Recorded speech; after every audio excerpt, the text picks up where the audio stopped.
नमस्कार, आप देख रहे हैं इंडिया न्यूज। आपके साथ मैं हूं रचना। शुरुआत करेंगे सुपरफास्ट 100 की और मैं हूं राजीव शर्मा। शुरुआत करते हैं बीजेपी से जुड़ी खबर से। बीजेपी के सबसे सीनियर नेता लालकृष्ण आडवाणी को मनाने नरेंद्र मोदी उनके घर पहुंचे हैं। पार्टी ने आडवाणी को गांधीनगर से टिकट दिया, लेकिन आडवाणी भोपाल से टिकट चाहते हैं। आडवाणी को गांधीनगर से टिकट के ऐलान के बाद मोदी की आडवाणी से ये पहली मुलाकात है।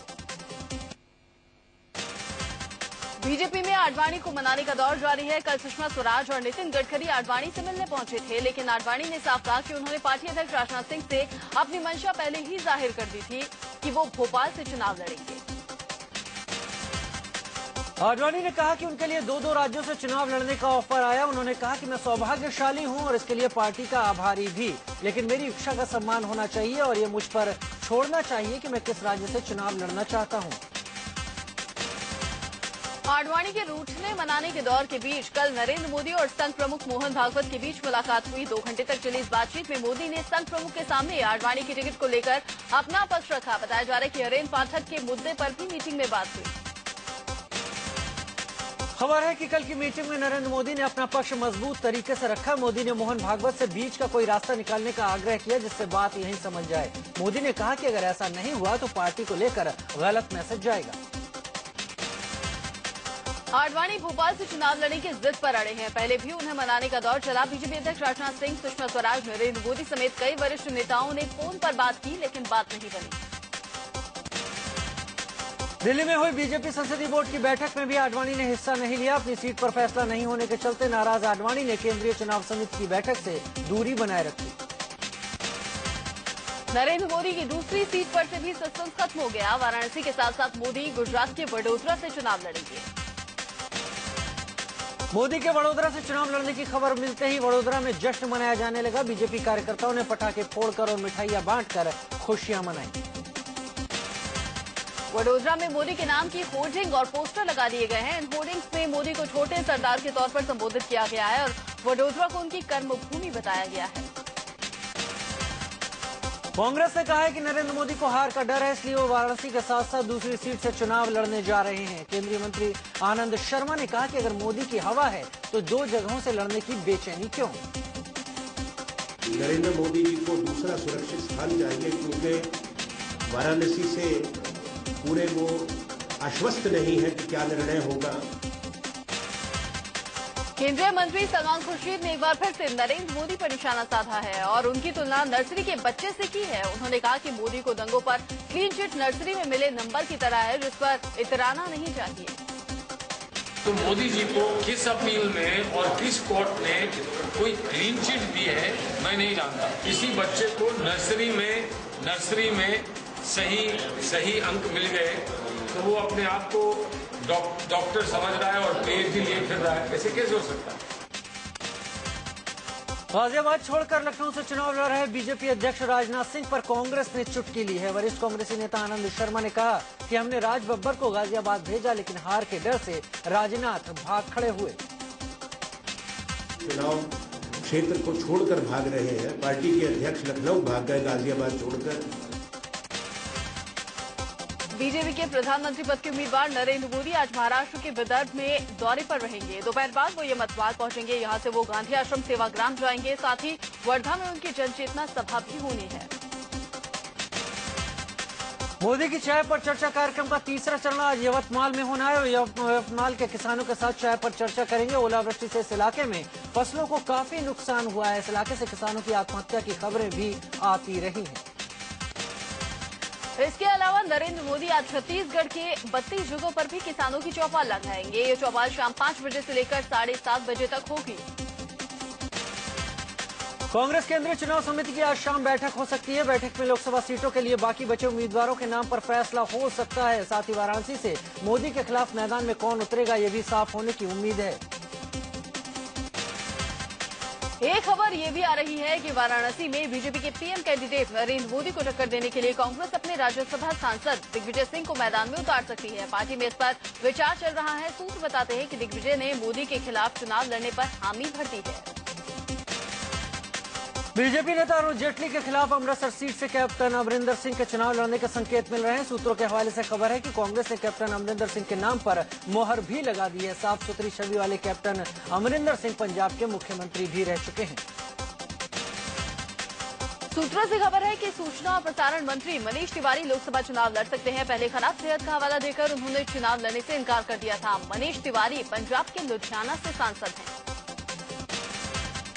मनीष तिवारी के चुनाव लड़ने की खबर मिलते ही उनके समर्थकों में खुशी की लहर दौड़ पड़ी। लुधियाना में उनके समर्थकों ने मनीष तिवारी के समर्थन में नारे लगाए और एक दूसरे को मिठाई बांटी।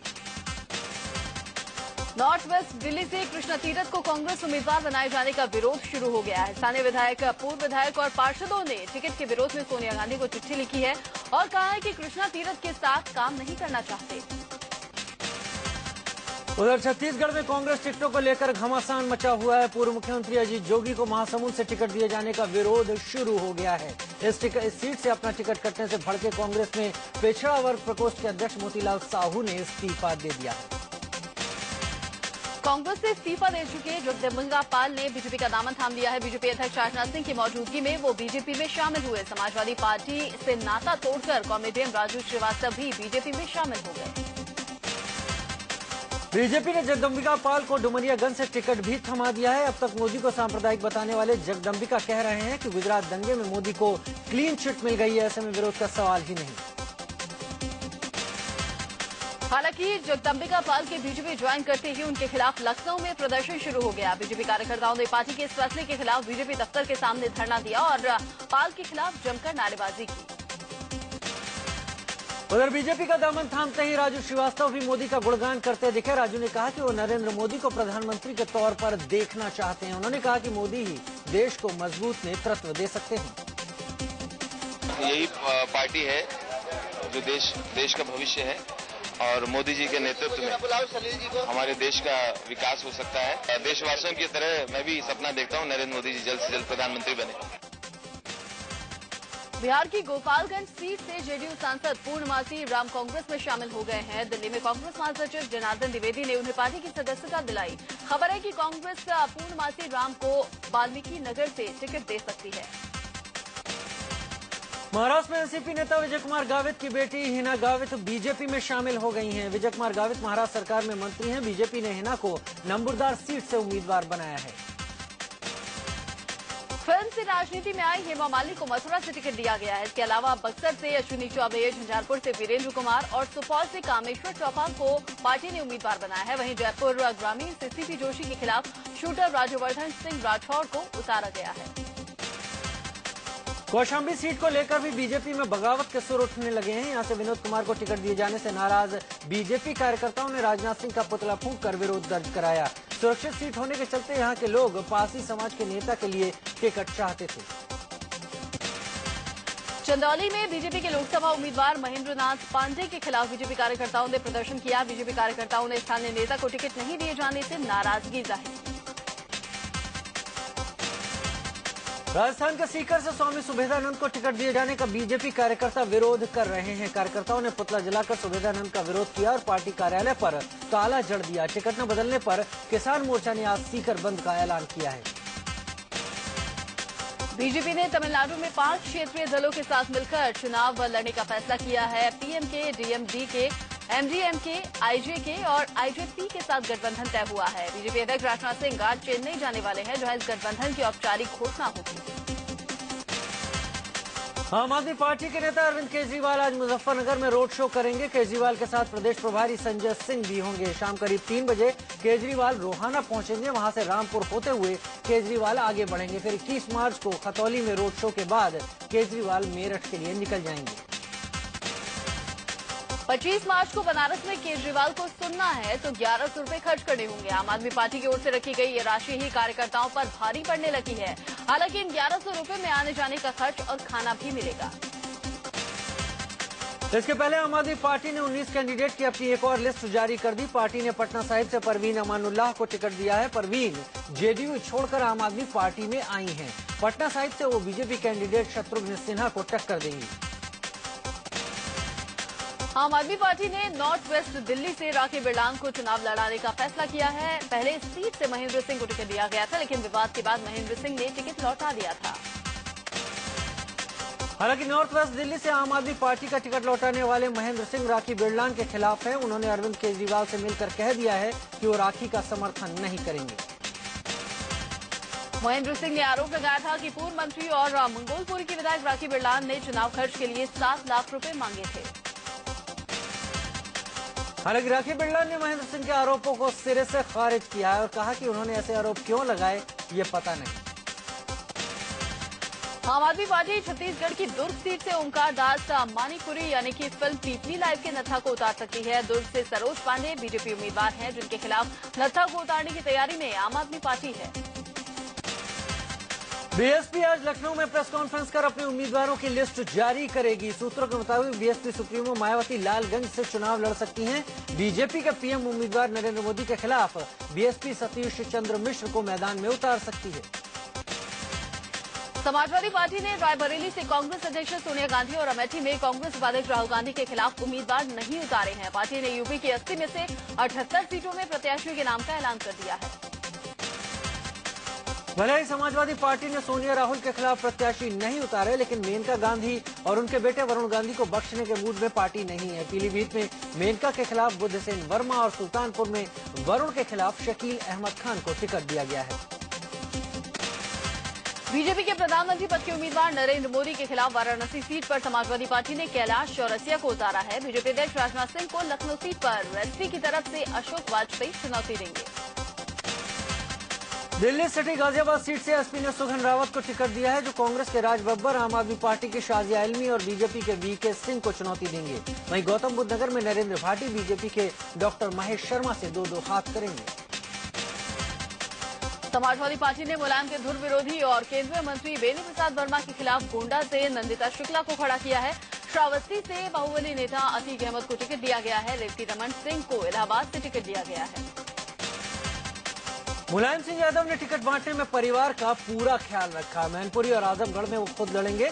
बहू डिम्पल यादव को फिर से कन्नौज से उम्मीदवार बनाया, तो एक भतीजे धर्मेंद्र यादव को बदायूं से और दूसरे भतीजे अक्षय यादव को फिरोजाबाद से टिकट दिया है।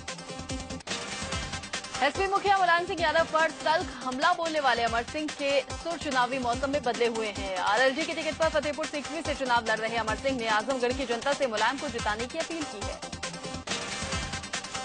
अमर सिंह भले ही मुलायम सिंह को जिताने की अपील कर रहे हो, लेकिन समाजवादी पार्टी के महासचिव रामगोपाल यादव ने उन पर निशाना साधा है। उन्होंने कहा कि एसपी छोड़ने के बाद अमर सिंह 0 हो गए हैं। कांग्रेस की ओर से चांदनी चौक सीट पर उम्मीदवार बनाए गए कपिल सिब्बल आज नामांकन दाखिल करेंगे। यहाँ कपिल सिब्बल का मुकाबला आम आदमी पार्टी के आशुतोष और बीजेपी के हर्षवर्धन से हो रहा है। लोकसभा अध्यक्ष और कांग्रेस उम्मीदवार मीरा कुमार ने बिहार की सासाराम सीट के लिए नामांकन भरा। यहां से मीरा कुमार के खिलाफ जेडीयू ने पूर्व आईएएस केपी रमैया को टिकट दिया है।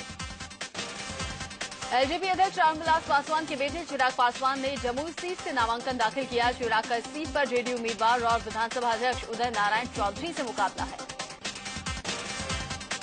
बिहार बीजेपी के दिग्गज नेता गिरिराज सिंह ने नवादा सीट से पर्चा दाखिल किया। बेगूसराय से टिकट न मिलने से नाराज गिरिराज सिंह काफी मान मनौवल के बाद नवादा सीट से चुनाव लड़ने को राजी हुए। बीजेपी महासचिव और सांसद अनंत कुमार ने दक्षिण बेंगलुरु सीट से पर्चा दाखिल किया है। सीट पर अनंत कुमार का मुकाबला इंफोसिस के सह संस्थापक और यूआईडीएआई के पूर्व अध्यक्ष नंदन नीलेकणी से है, जो कि कांग्रेस के टिकट पर चुनावी मैदान में है। असम के सीएम तरुण गोगोई के बेटे गौरव गोगोई ने नगांव में लोकसभा के लिए नामांकन दाखिल किया। गौरव गोगोई कलियाबर सीट से लोकसभा उम्मीदवार हैं। असम में 7 अप्रैल को मतदान होना है। मुजफ्फरनगर से बीएसपी कैंडिडेट और सांसद कादिर राणा ने नामांकन दाखिल किया। कादिर राणा बीते साल हुए मुजफ्फरनगर दंगों के आरोपी हैं। बावजूद इसके बीएसपी ने इस बार भी उन पर भरोसा दिखाया है। मेरठ से कांग्रेस की उम्मीदवार नगमा ने अपने चुनावी अभियान का आगाज किया। नगमा ने पूरे लाव लश्कर के साथ मेरठ में रोड शो किया और लोगों से वोट मांगे। हालांकि खबर है कि इसके लिए प्रशासन से मंजूरी नहीं ली गई थी। वेस्ट दिल्ली से बीजेपी के उम्मीदवार प्रवेश वर्मा ने बंगला साहिब गुरुद्वारा जाकर माथा टेका। कार्यकर्ताओं के साथ गुरुद्वारे पहुंचे प्रवेश वर्मा ने जीत की दुआ मांगी। वेस्ट दिल्ली से कांग्रेस के महाबल मिश्रा और आप के जरनैल सिंह मैदान में हैं। यूपी के बिजनौर से आरएलडी उम्मीदवार जयप्रदा वकीलों से वोट मांगने पहुंची। कोर्ट परिसर में उन्होंने वकीलों से मुलाकात की और उन्हें वोट देने को कहा। इस दौरान जयप्रदा को देखने के लिए लोगों की भारी भीड़ उमड़ी। हरदोई में समाजवादी पार्टी के महासचिव और राज्यसभा सांसद नरेश अग्रवाल ने अजीबोगरीब बयान दिया है। नरेश अग्रवाल ने कहा कि आईएएस, आईपीएस और सेना से रिटायर्ड अधिकारियों के 10 साल तक राजनीति में आने पर प्रतिबंध लगा देना चाहिए। गांधी परिवार की देवरानी यानी कि मेनका गांधी ने अपनी जेठानी कांग्रेस अध्यक्ष सोनिया गांधी पर तीखा हमला बोला है। सोनिया गांधी को सीधे निशाने पर लेते हुए मेनका ने कहा, अंतर्राष्ट्रीय अखबार भी कहते हैं कि कांग्रेस अध्यक्ष जो विदेश से आई थी उनको देश से इतना प्यार दिया, गले से लगाकर इतनी छूट दी कि आज वो दुनिया में 6 नंबर की अमीर औरत है। मेनका ने कहा कि मैं सोनिया से पूछती हूं कि दहेज में तो 1 पैसा लेकर नहीं आई, तो इतना पैसा कहां से आया। मेनका गांधी ने कहा कि ये पैसा कहीं और से नहीं बल्कि हमारी आपकी जिंदगी से ही लूटा गया है। हरियाणा के स्वास्थ्य मंत्री किरण चौधरी के काफिले पर हमला हुआ है। किरण नारनौल में एक जनसभा को संबोधित कर रही थी। किरण अपनी बेटी श्रुति चौधरी का प्रचार करने गई थी। श्रुति भिवानी महेंद्रगढ़ सीट से कांग्रेस के लोकसभा उम्मीदवार है। मंत्री किरण चौधरी पर पथराव को लेकर भिवानी में उनके समर्थकों ने प्रदर्शन किया। कांग्रेस उपाध्यक्ष राहुल गांधी आज हिमाचल के धर्मशाला में रैली करेंगे। धर्मशाला में राहुल के 3 बड़े कार्यक्रम रखे गए हैं। कांग्रेस उपाध्यक्ष राहुल गांधी 25 मार्च को पश्चिम बंगाल के दौरे पर जा सकते हैं। वो कोलकाता में एक रैली को भी संबोधित करेंगे। कांग्रेस उपाध्यक्ष राहुल गांधी के खिलाफ आरएसएस ने कोर्ट का दरवाजा खटखटाया है। पिछले दिनों मुंबई से सटे भिवंडी में एक रैली में राहुल ने कहा था कि गांधी जी को आरएसएस के लोगों ने मारा है। झारखंड के दुमका में होने वाली बीजेपी के प्रधानमंत्री पद के उम्मीदवार नरेंद्र मोदी की रैली रद्द कर दी गई है।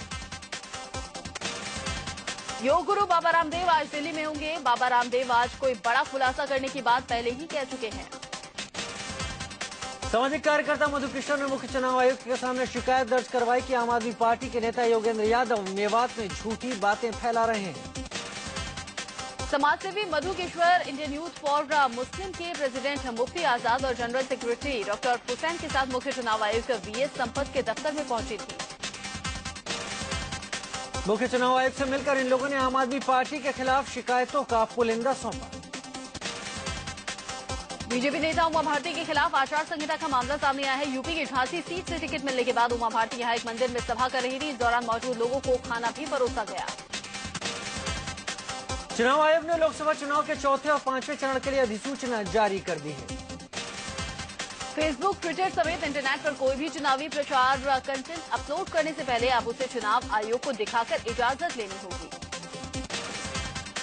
शक्ति मिल गैंगरेप में आज मुंबई सेशन कोर्ट फैसला सुना सकता है। गुलबर्ग सोसाइटी दंगा मामले में आज गुजरात हाईकोर्ट सुनवाई करेगा। निचली अदालत से मोदी को क्लीन चिट मिलने के बाद दंगे में मारे गए सांसद एहसान जाफरी की पत्नी जाकिया जाफरी ने हाईकोर्ट का दरवाजा खटखटाया। दिल्ली के रोहिणी इलाके में 9वीं में पढ़ने वाली एक नाबालिग छात्रा के साथ छेड़खानी का मामला सामने आया है। छेड़खानी का यह मामला 17 मार्च यानी कि होली के दिन का है। घटना रोहिणी सेक्टर 18 के एक अपार्टमेंट की है। बीते जमाने के मशहूर फिल्मी विलेन रंजीत के नौकर की लाश उन्हीं के बंगले से मिली है। रंजीत की माने से नौकर पिछले काफी वक्त से बीमार चल रहा था। उसे ब्लड प्रेशर, हाइपरटेंशन और किडनी की शिकायत थी। हरियाणा के फरीदाबाद में एक जंपर ने बाइक सवार 3 छात्रों को कुचल दिया। तीनों की मौके पर ही मौत हो गई। दुर्घटना के बाद डंपर का ड्राइवर मौके से फरार हो गया। गुस्साए लोगों ने ट्रक में तोड़फोड़ की और रोड पर जाम कर दिया। दिल्ली के राजौरी गार्डन इलाके में एक सोलर वाटर बॉयलर में ब्लास्ट हो गया। धमाका इतना तेज था कि आसपास के कई घरों के शीशे टूट गए। मध्य प्रदेश के रायसेन में 22 साल की एक महिला से रेप और मारपीट का मामला सामने आया है। स्पाइस जेट में होली के मौके पर डांस करने वाले 2 पायलटों को होली का डांस महंगा पड़ गया। स्पाइस जेट की फ्लाइट में जमीन से 35,000 फीट ऊपर की तस्वीर है। ये हिंदी फिल्म के गाने पर डांस करने वाले सारे फ्लाइट के क्रू मेंबर हैं। होली के दौरान कंपनी ने यात्रियों के मनोरंजन के लिए व्यवस्था की।